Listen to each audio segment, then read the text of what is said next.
за Македонија, евроатлантска интеграција и актуелните размери во Македонија.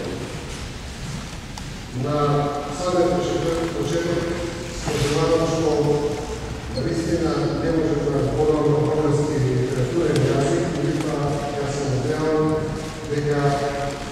дека како што јас реализирам вас и како велите гледате добро, јас по-полека ќе зборувам, така што мислам дека ќе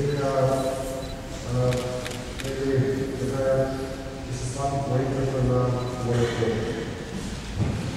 На 20 и 21 мај во Чикаго треба да биде одржан новата конференција на НАТО. Македонија имаше големи очекувања дека нова конференција Република Македонија конечно ќе влезе во НАТО и конечно ќе обезбеди својата трајна стабилност и сигурност.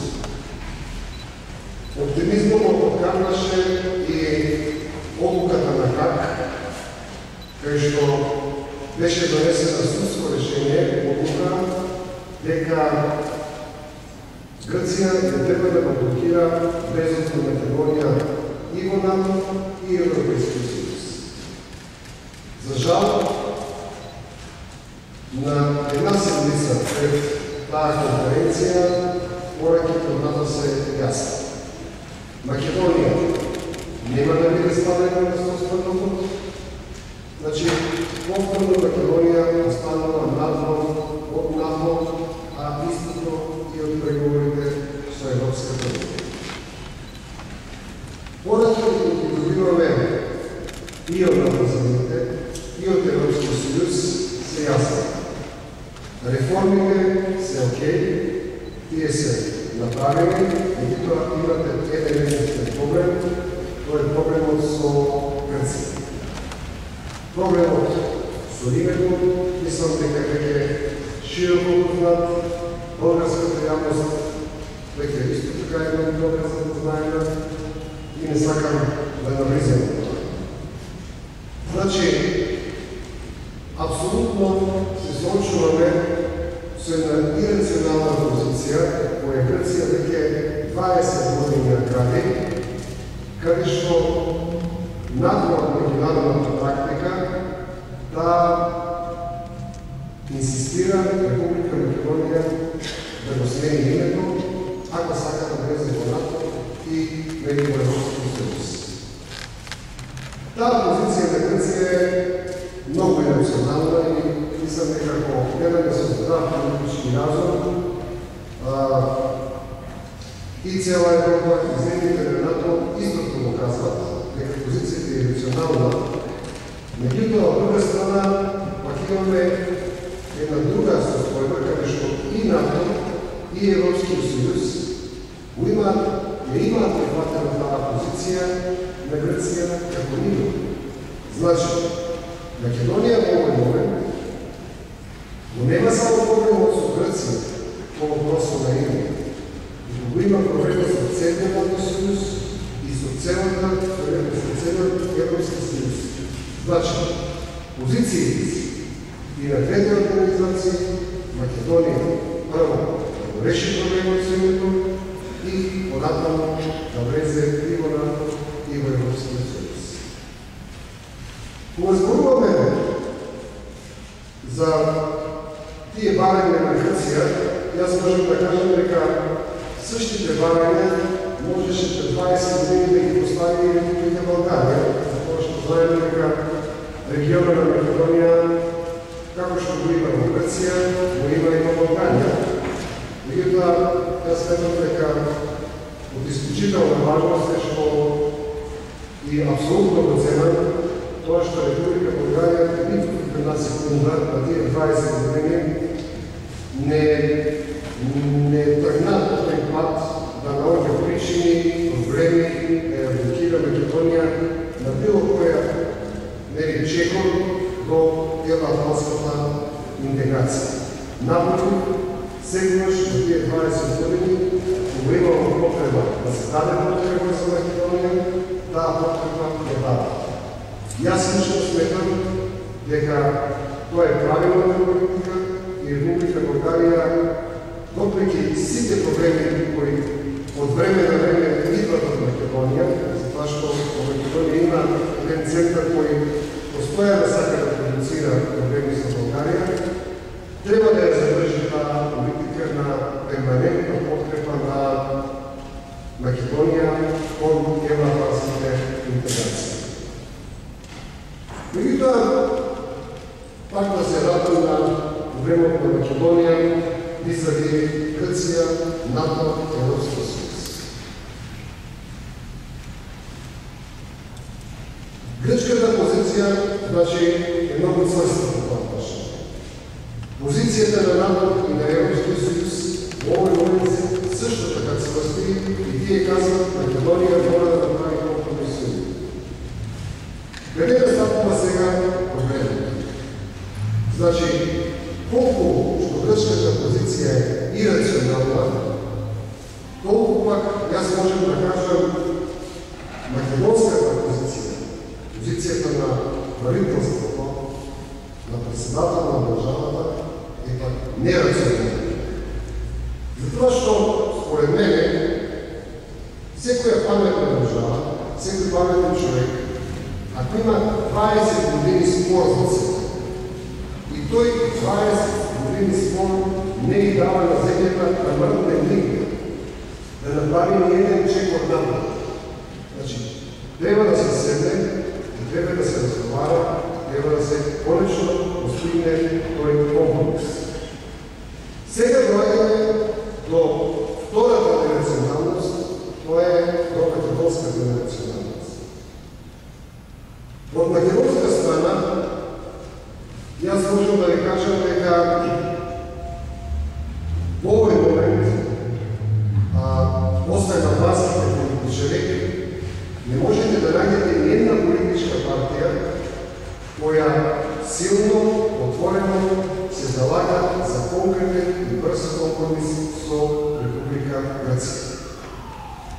Точно и заради тоа моите мотиви на враќањето на политичката сцена в Македонија беа токму од тој јасно да отвораме една нова визија на Македонија, да отворам нова перспектива на погледите во Македонија, каде што едноставно кажувам, во тоа што Македонија ќе постигне компромис во типот Северна Македонија или Горна Македонија, нема ништо трагично, ништо драматично за она што се нарекува македонска суштина, македонски идентитет или македонски државни интереси. Меѓутоа, тука доаѓаме до проблемот конкретно на правителството и на државниот врв кој веќе 3-4 изборни циклуси победуваат во Македонија токму врз базата на таа политика. Тие се хората кои бранат името Македонија, тие се хората кои ќе го бранат името Македонија, сите други се предавници на Македонија, издрагници и Македонија доаѓа во една ситуација, според мене, на свет обусек. Значи, ако денеска треба да направиме процент, дали Македонија во скоро време ќе го направи компромисот со Грција, за да влезе во Европа и во НАТО, јас велам 99% не. Значи, до крајот на овој мандат на оваа влада, а тоа се уште 3 години, ние не можеме да очекуваме компромис и не можеме да очекуваме Македонија да тргне на патот на евроатлантската интеграција. Едноставно, оваа правителство има цврста позиција, државниот председател има цврста позиција, врз база на политиката, цврста политика за земјата и на тој начин, за жал, има публика, има народ кој иска тоа да го чуе и едноставно гласачното тело е нели со него. Тука се некои проблемите на Македонија. Кои се проблемите? Проблемите се во тоа што може би пред 10 години во Българија, Романија, многу други земји, Хрватска, не беа влезени во НАТО и во Европската унија, имавме време за чекање.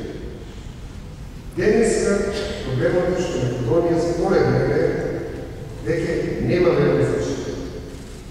А нема време за чекање затоа што сите наши балкански соседи се и во Европа, и во Европската унија.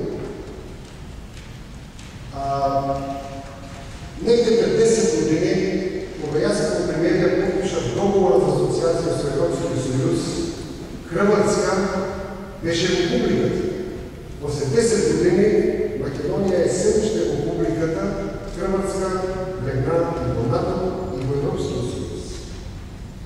Меѓутоа, проблемот станува уште по-комплициран кога гледаме дека и Црна Гора не пристигна. Значи, Црна Гора веќе доби статус на кандидат и доби веќе и датум за преговори. Уште по-драматично, и Србија не пристигна. Србија, која беше најголемиот проблем на Балканот, значи, веќе доби кандидатски статус, негде јуни се очекува да добие и датум за преговори со Европскиот сојуз. Значи, ако ја погледнеме геостратешката карта на Европа, ние ќе видиме дека денеска овој дел на Европа само Босна, Косово и Македонија се државите кои не се ниту во НАТО, ниту во Европската унија. И тоа е она што јас многу често го говорам во Македонија, а за жал нема одговорни политичари кои сакаат да ме чујат, дека одговорен политичар во Македонија не смее да дозволи Македонија да остане во друштвото на Босна и Херцеговина и Косово. Затоа што това се држави за кои перманентно на неколку месеци се отвараат разговори, дали ќе се распаднат, дали ќе оцелеат, дали ќе има војна, дали нема да има војна. За жал, Македонија имаше прекрасна шанса да излезе од тој пут, меѓутоа, заради, можам да кажам, просто неразбирливите однесување на македонскиот државен врв, ние точно денеска се наоѓаме на тој пут. И јас гледам дека тоа е навистина сигнал кој треба да алармира сите нас што поскоро да го почнеме процесот за компромисизација и конечно да влеземе и во НАТО и во Европската унија како единствена гаранција не само за економска просперитет, ами и за сигурноста и безбедноста на државата. Одам еден четврт понатаму. Најголемата шанса на Македонија да влезе во НАТО беше на самитот во Букуреш април 2008 година. Тогава лично председател Буш се заложи Македонија да влезе во НАТО. За жал, повторно од македонската страна не се покажа спремност за компромис. И од тој момент, кога Македонија беше доживеана како жртва на Грција и цела Европа и цело НАТО имаше симпатии према нас, имаше благонаклонност према нас, македонскиот државен врв тврде е на друга политика, која сега широко е позната и во Българија, меѓутоа и светски се известни, тоа е така наречената антитизација на Македонија.